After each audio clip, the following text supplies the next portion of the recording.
Hemos llegado ya al día miércoles y les doy la bienvenida al estudio de hoy, que también tocará un tema que, aunque pienso yo debería haber sido superado hace tiempo debido a los avances que se supone hemos logrado en conocimiento, lamentablemente todavía se viven hoy en día estos temas. Y me refiero a el culto a la nigromancia y a los antepasados. Y vamos a hablar de esto con mucho respeto, porque sé que cuando tocamos este tema estamos tocando una parte sensible de nuestro ser, nuestros recuerdos, nuestros anhelos de que no hubiéramos perdido un ser querido. Pero tenemos que tener mucho cuidado, porque la verdadera esperanza está en que volveremos a ver a aquellos que rindieron su vida a Jesús, que estuvieron dispuestos a escuchar la voz de Dios, que vivieron de acuerdo a la luz que recibieron. Y si lo hicieron de esa manera, podemos tener seguridad de que cuando Cristo vuelva por segunda vez, entonces recibirán el don que ha sido prometido a todo aquel que cree. Dicho esto, vamos a orar para que el Señor guíe nuestras reflexiones a lo largo del estudio de hoy. Querido Padre, necesitamos sabiduría para poder someter nuestros sentimientos, nuestros anhelos, nuestros deseos a la dirección de tu palabra, a fin de no quedar vulnerables frente a los engaños de Satanás. Estamos en tus manos de amor y oramos en el nombre de Cristo Jesús. Amén. ¿Sabe usted qué es la nigromancia? Si usted no sabía esta palabra, no se preocupe. Es una palabra griega compuesta por dos palabras. Bueno, la palabra ya nigromancia en español, pero es una palabra que tiene una etimología griega de dos palabras. Una es necros, que significa muertos, que de hecho de ahí viene eso de cuando algo se pone engangrenado, tiene que ver con eso, que se está muriendo, y tiene que ver con las necrópolis. Tal vez has escuchado esa palabra. Necrópolis es la ciudad de los muertos, eran los cementerios, pero que eran lujosos, porque generalmente se entiende que necrópolis había en Egipto, por ejemplo. Ellos tenían necrópolis, y eran para los reyes, que son las famosas ciudades de los reyes.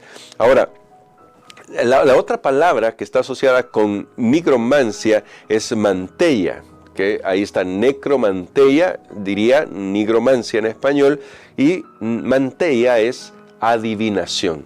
Adivinación a través de los muertos. Y alguien podría decir, pero hermanos, eso ya no se ve hoy en día.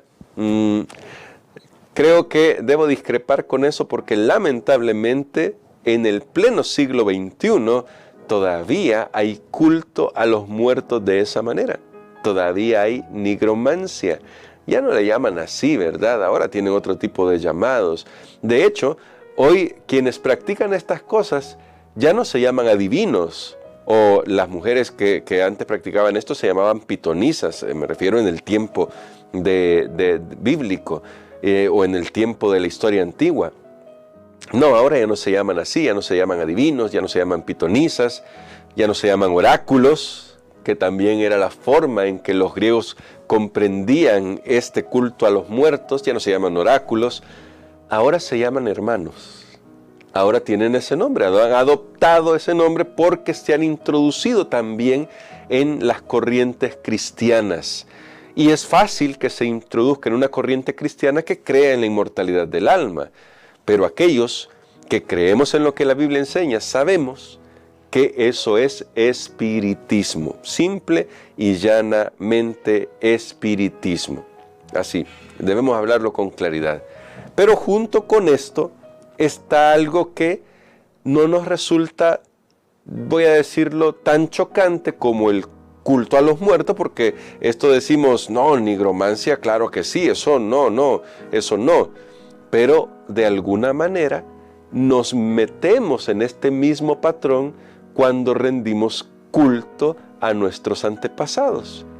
Hermano, ¿y quién le rinde culto a sus antepasados? Vamos aquí a ser muy cautelosos. No estoy diciendo que no esté bien visitar una tumba de un ser querido y llevar su arreglo floral. El que quiera hacerlo, puede hacerlo, pero quiero hacerle la pregunta, ¿a quién le está llevando usted ese arreglo y por qué? Si usted dice que es por su recuerdo y por su cariño, me parece totalmente acertado, porque es lo que vive en nosotros, el recuerdo, el cariño. Pero si usted me dice que es por la persona que está ahí, recuerde que hemos estudiado ya que ni siquiera se va a enterar porque él ya no existe o ella ya no existe. Ahí no hay nada más que polvo, nada más que eso. Suena duro decirlo y quizás sea impopular decirlo de esa manera, pero vemos que hay mucho borbandeo sobre este culto a los antepasados. No nos metemos en nigromancia, obviamente, decimos nosotros, pero ese culto a los antepasados está relacionado con eso. Aquellos que quieren hacer algo por alguien que ya murió, aquellos que toman 9 días para velar a alguien que ya murió y que hacen cosas por ese alguien que ya murió, están practicando la nigromancia. Y lo decimos con mucho cariño y respeto, no porque querramos atacar a una persona, no, sino porque Satanás inventó todo ese sistema a fin de que nosotros estemos engañados, nuestros sentidos estén engañados, nuestra mente esté engañada para no comprender la verdad de lo que sucede cuando morimos. Por eso yo sé que resulta muy atractivo pensar en que, por ejemplo, si yo llevo, como pasa en muchas celebraciones, especialmente en un país hermano, yo sé que si digo la festividad ya sabemos, pero de nuevo no estamos tratando aquí de señalar culturas, no, pero sí estamos tratando de mostrar la verdad. Pero cuando se celebra el Día de Muertos, por ejemplo, lo que está de fondo en el Día de Muertos es el culto a los antepasados, y eso solamente separa de un pequeño paso, ni siquiera es un paso, es apenas un pequeño, un centímetro, una pequeña línea lo que lo separa de la nigromancia, y es el hecho de llevar ofrendas a las tumbas. Y por eso es que decía, si usted me dice que lleva un arreglo floral porque usted se siente bien y cree que eso le va a ayudar, perfecto, yo con eso no estoy peleado porque sé que a veces hay procesos de duelo y procesos internos que se deben solucionar. Eso está bien, pero si alguien lleva un arreglo floral, una hogaza de pan o algo como una ofrenda para ese muerto, ahí ya estamos llegando a la nigromancia. Es bien delicado, ¿no? Porque aquí los puntos son tan delgados que podemos llegar a cruzar la línea sin darnos cuenta. Por eso, nosotros necesitamos tener claro siempre la cosmovisión bíblica. Y la cosmovisión bíblica ha quedado clara durante todos estos estudios. Los muertos nada saben, así que llevar algo a alguien que ya falleció no tiene sentido realmente. No tiene sentido cuando hablo de llevarle algo a esa persona que ya falleció. Por eso es que siempre lo vamos a destacar. Usted quiere hacer algo por alguien, hágalo en vida. Llévele flores a su mamá en vida. Regálele algo a su papá en vida.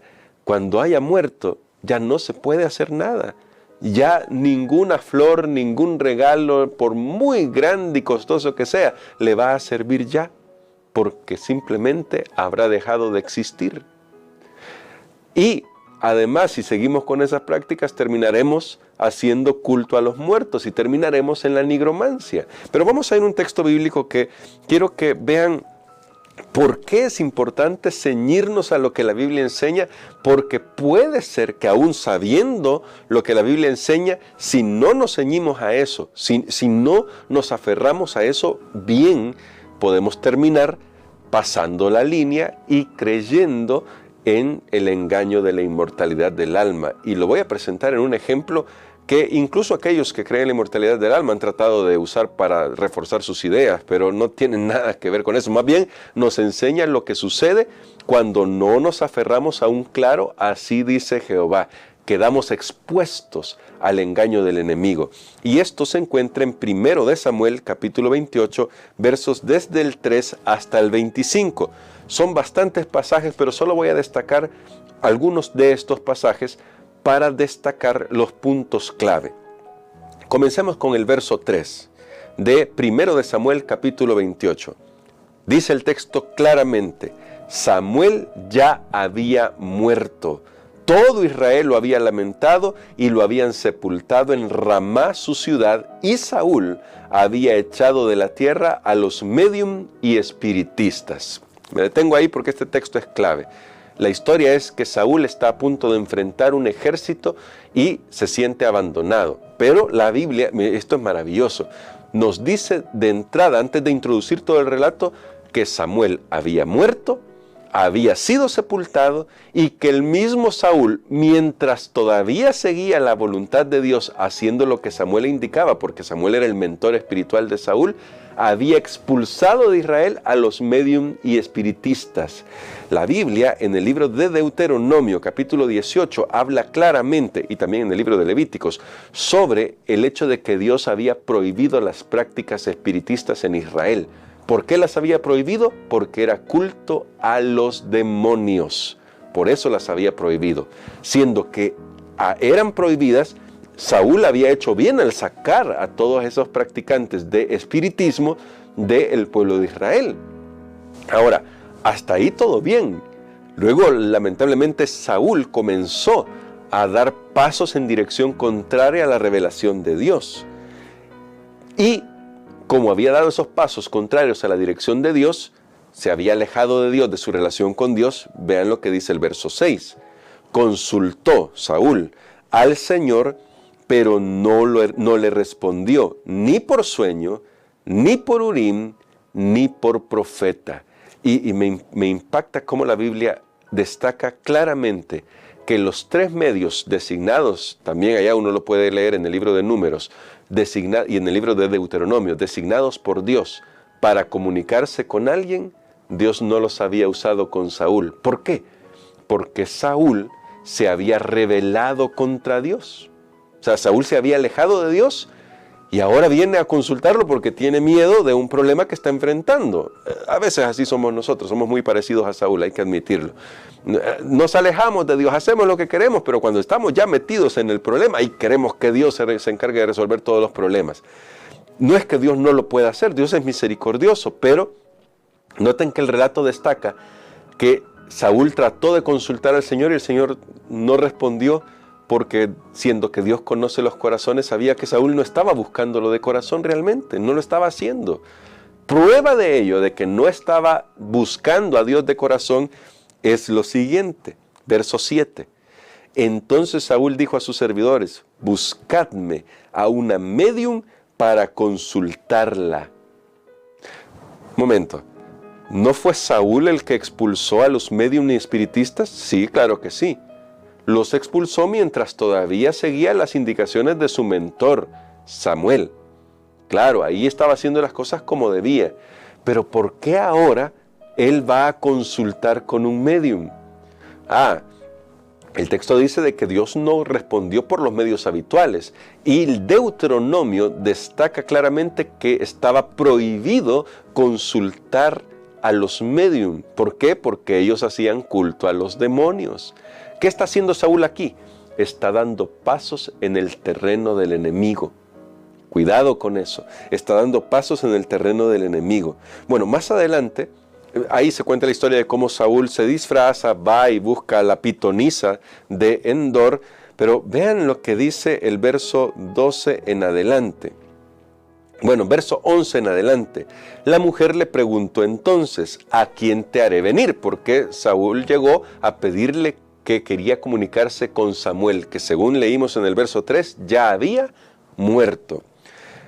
Verso 11 dice: la mujer le preguntó entonces: ¿a quién te haré venir? Él respondió: haz venir a Samuel. Cuando la mujer vio a Samuel, clamó en alta voz a Saúl: ¿por qué me has engañado? Tú eres Saúl, el rey de Israel. Y el rey le dijo: no temas. ¿Qué has visto? Escuchen bien esto, porque aquí no hay pierde. ¿Qué has visto? Ella respondió: he visto un espíritu que sube de la tierra. Vamos a detenernos aquí rapidito. Noten que aquí este mismo texto contradice a todos aquellos que creen en la inmortalidad del alma. Samuel era un justo. Y si realmente él hubiera seguido viviendo después de haber muerto, como ya dejó claro el verso 3, que él murió, ¿dónde debería estar Samuel, que fue un justo? ¿Dónde debería estar? Bueno, según los que creen en la inmortalidad del alma, debería haber ido directo al cielo. Pero ¿de dónde está subiendo este supuesto Samuel? Noten que Samuel está en la tumba, y quiero dejarlo con claridad. Samuel está en la tumba. Samuel está muerto. No ha ascendido al cielo ni está en ningún otro lugar. Samuel ya no existe, de hecho. Va a existir cuando Cristo venga por segunda vez y le devuelva la vida. Y aquí dice, he visto un espíritu que sube de la tierra. Pero ahora sigan leyendo. Verso 14 de 1 de Samuel 28. Él preguntó, Saúl, ¿qué aspecto tiene? Ella respondió, un anciano cubierto de un manto. No le dijo que era Samuel, un anciano cubierto de un manto. Entonces Saúl entendió que era Samuel y humillando el rostro en tierra hizo una gran reverencia. Notan que fue Saúl el que se imaginó que estaba hablando con Samuel. ¿Por qué? Porque eso es lo que él quería. Ahora, si alguien me dice, sí, pero el demonio que se apareció ahí, porque ese era un demonio, o el espíritu que se apareció ahí, ¿sí le habló como Samuel le hablaba? Claro que sí. De eso vamos a hablar el día de mañana, así que atentos a la lección de mañana. Pero claro que sí, le habló como Samuel le hablaba. Incluso seguramente, si Saúl escuchó la voz, seguramente escuchó la voz de Samuel. Pero ese no era Samuel. Era claramente un demonio, porque no se puede consultar a los muertos. Escuchen lo que dice Isaías capítulo 8. Y yo quiero terminar esta reflexión con esto. Isaías capítulo 8, y la Biblia es consistente, siempre va a ser consistente, nos dice cuál debe ser nuestra actitud frente a estas situaciones. Isaías 8, 19 y 20. Cuando os digan que consultéis a los médium y espiritistas, que susurran y cuchichean, responded, ¿no consultará el pueblo a su Dios? ¿Por qué consultar a los muertos por los vivos? A la ley y al testimonio, si no hablan conforme a esto, es porque no les ha amanecido. ¿Notan? La Biblia es clara al señalar que la única forma en que podemos conocer la voluntad de Dios es a la ley y al testimonio. Debemos ir a la palabra de Dios. Debemos ir a lo que la Biblia enseña. Algunos han querido decir, sí, pero lo que le dijo Samuel de que iban a morir se cumplió. Sí, pero eso no tiene nada que ver con que este supuesto Samuel supiera el futuro. Satanás puede producir cosas. Y cuando estamos en su terreno, es más fácil que éstas se cumplan. Satanás puede decir que algo va a suceder, no porque conoce el futuro, sino porque puede provocar cosas que hagan que suceda. Espero poderme explicar en esto. Noten, Satanás no conoce el futuro, pero sí pudo poner a Saúl en una situación en la que finalmente moriría. Y siendo que Saúl se había separado de Dios, se había separado del único que podía protegerlo de las artimañas de Satanás. Por eso es tan importante que nosotros nos guardemos en el Señor, en su palabra, a la ley y al testimonio. Noten por qué la doctrina es tan importante, y la Biblia lo va a reforzar, a la ley y al testimonio. Aquellos que hablan de que la doctrina no es importante, están expuestos a ser engañados por estas manifestaciones. Si alguien me pregunta, ¿y Saúl vio a Samuel? Yo puedo responderles que sí, seguramente vio a alguien, a un ser parecido a Samuel. Y él creyó, eso lo leímos en el texto, él asumió que era Samuel porque eso era lo que él quería creer. La experiencia le hizo sentir que era Samuel, pero si se hubiera aferrado a lo que la Biblia dice, hubiera sabido que ese era un demonio. Y yo creo que internamente Saúl lo sabía. Sabía que estaba hablando con un demonio. Y eso es lo que sucede hoy en día. El culto a los muertos, el culto a los antepasados, cuidémonos de eso. ¿Cómo lo podemos hacer? No estoy hablando aquí de no apreciar a nuestros seres queridos que han fallecido, de no recordarlos con cariño. No. Claro que puede recordarlos con cariño, pero respóndase claramente esta pregunta. Yo estoy haciendo algo, qué sé yo, por la tumba de un abuelo, de una abuela, porque creo que todavía está allí, o solamente lo hago porque me hace sentir bien a mí. Pero aún así, y quiero ser muy claro en esto, porque esto quiero tratarlo de la manera más cuidadosa posible, que le haga sentir bien a usted, aún tiene que tener cuidado con eso, porque el enemigo puede usar nuestros sentimientos y puede usar esos anhelos, esos deseos. Por eso tenemos que filtrar todo eso a la luz de la Biblia. ¿Qué es lo que tenemos que recordar de nuestros seres queridos? Lo que pudimos vivir con ellos, pero también qué es lo que tenemos que recordar que nos enseña la Biblia, que nuestros seres queridos que han entregado su vida a Jesús volverán a la vida cuando Cristo venga por segunda vez. Y a quienes les toca prepararse cada día para estar listos cuando Cristo venga, es a nosotros que estamos vivos. Yo espero que quede claro este punto y que a medida que usted estudia esto, reflexione bien por qué hace lo que hace y si lo que está haciendo está en armonía con lo que la Biblia enseña. Piénselo bien. Vamos a orar, le vamos a pedir al Señor que nos ayude con eso. Lo decimos con mucho amor y con mucho cariño, pero que Dios nos ayude a poner las cosas en orden en nuestra vida, también en ese plano sentimental por nuestros seres queridos que ya fallecieron. Querido Padre, gracias por tus misericordias. Gracias porque tu palabra nos enseña la verdad. Ayúdanos a vivir de acuerdo a la verdad. Perdónanos cuando tal vez de manera que nos parecía inocente hicimos culto a los antepasados. Perdónanos por eso y ayúdanos más bien a ser empáticos en aquellos que tienen todavía estas creencias, pero ayúdanos para poder mostrarles que hay una esperanza mejor. Y esa esperanza está en Cristo Jesús. Y cuando estamos en Jesús, nuestra vida está asegurada. Gracias por tu paciencia y amor. Tú te encargarás de los corazones de cada uno de los que estamos elevando esta oración. En el nombre de Cristo Jesús lo pedimos. Amén.